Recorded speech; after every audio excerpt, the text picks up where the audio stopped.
Have you ever wondered about the unusual wedding traditions around the world? Well, let's dive right into it. Coming in at number 10, we have the blackening of the bride from Scotland. Now, this might sound a bit strange, but it's all in good fun and steeped in tradition. Here's how it goes. Friends and family of the bride, and sometimes the groom, gather to cover the couple in an assortment of substances. We're talking about mud, treacle, feathers, and flour. It's all a bit messy and a whole lot of fun. Once the couple is well and truly blackened, they're paraded through the streets for all to see. The purpose of this unconventional ritual, it's believed to ward off evil spirits and bring good luck to the couple. This is one tradition that's guaranteed to make the wedding a memorable event for the couple and all involved. Imagine being covered in mud, treacle, feathers, and flour on your big day. Quite a memorable experience, isn't it? At number 9, we journey to the vibrant land of India, where we uncover a unique tradition known as Kumbh Viva. This fascinating ritual comes into play when a person is believed to be under an astrological curse, specifically due to an unfavorable positioning of Mars in their horoscope, a condition known as Manglik Dosha. The age-old belief holds that this can cause marital issues or even the untimely demise of the spouse. So how does one combat this celestial predicament? Through Kumbh Viva, of course. In this ceremony, the afflicted individual is married off, not to their human partner, but to a banana tree or a silver idol of Lord Vishnu.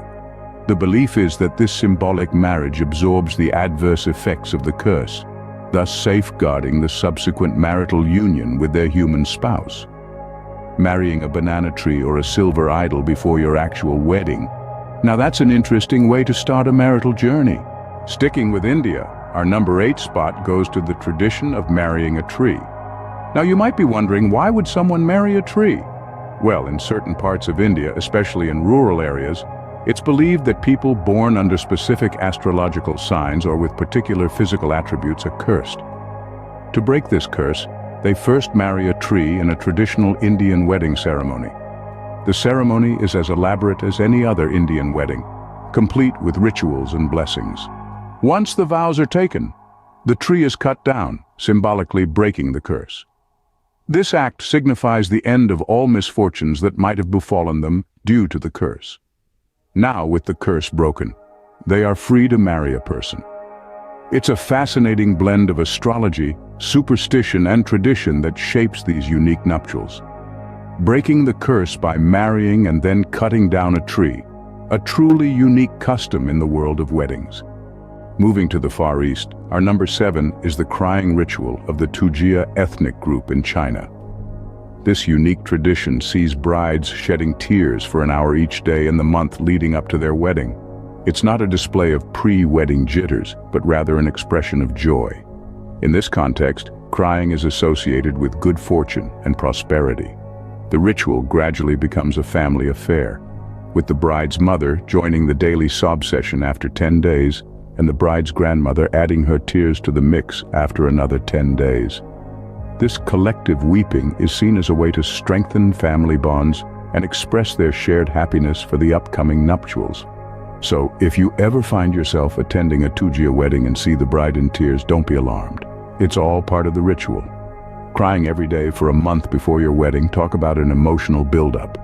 Our number 6 spot takes us to the Romani communities with the tradition of the kidnapping of the bride. Now this might initially sound alarming, but let's delve a bit deeper. This unconventional tradition sees the groom kidnap his bride-to-be, often with the help of his friends, family, or even hired accomplices. The bride is whisked away in a spirited and playful manner, typically with her consent. But why, you might ask? It's all about the thrill and excitement. The tradition serves to add an element of surprise and adventure to the wedding proceedings, heightening the emotions and anticipation. It's important to note that this practice is not about coercion, but rather a jovial act steeped in tradition. It's a unique way for the groom to show his eagerness and commitment, all while keeping everyone on their toes. A playful kidnapping before the wedding, definitely a tradition that would get your heart racing. Moving to Africa at number 5, we have the Egyptian tradition of crossing the threshold. This tradition is a lively exchange between the newlyweds, filled with wit and humor. As the couple arrives at the groom's house, the bride playfully refuses to cross the threshold. The groom is then tasked with persuading his new wife to enter their home. This isn't a simple please and thank you affair. Oh no, the groom must negotiate with his bride, offering gifts or promises to coax her inside. The act of carrying the bride over the threshold symbolizes the groom's commitment to providing protection and security in their married life. It's a fun and light-hearted tradition that sets the tone for the couple's life together. A life filled with compromise, negotiation, and mutual respect. So, gentlemen, be prepared. You may have to negotiate your way into your own house with your bride. Now that's a fun start to married life. Back to India for our number 4 spot, the tradition of shoe hiding. This playful practice adds a splash of fun to the solemnity of the wedding proceedings. It's a lively game of hide-and-seek, where the groom's shoes become the coveted prize. During the ceremony, the groom typically removes his shoes as a sign of respect. Seizing the opportunity, the bride's female relatives or friends swiftly whisk away the shoes and hide them. The real charm of this tradition lies in the camaraderie it fosters. The groom, upon discovering his shoes missing, must then negotiate for their safe return. This often involves a good-natured haggling with the shoe thieves, where he must offer money or gifts as ransom. The banter, the laughter, and the friendly negotiations add a delightful touch to the wedding, making it a memorable event for everyone involved. Having your shoes held hostage on your wedding day, the thrill of this tradition is surely unmatched. At number 3, we have a rather unusual tradition from the Maasai people of Kenya spitting on the bride.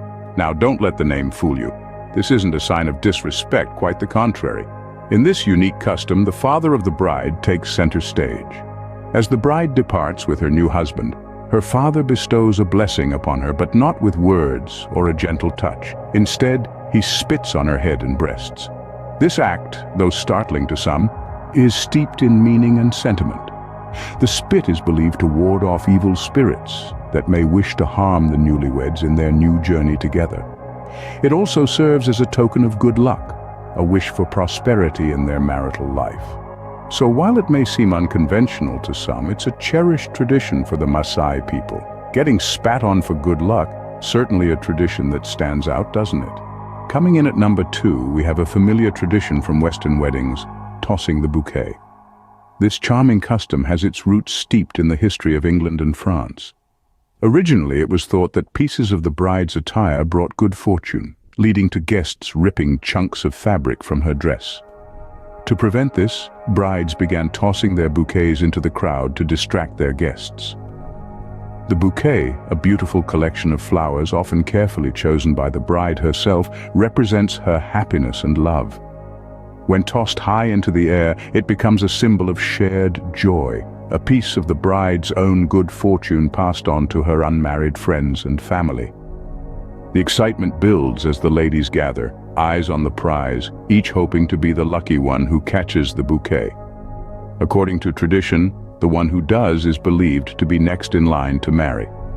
Catching the bouquet and being next in line for marriage, a tradition filled with excitement and anticipation. And finally, our number 1 spot goes to a tradition from Germany, breaking dishes. Brimming with symbolism and camaraderie, this tradition is particularly prevalent in the Saarland region of Germany. As night falls on the wedding day, a unique spectacle unfolds.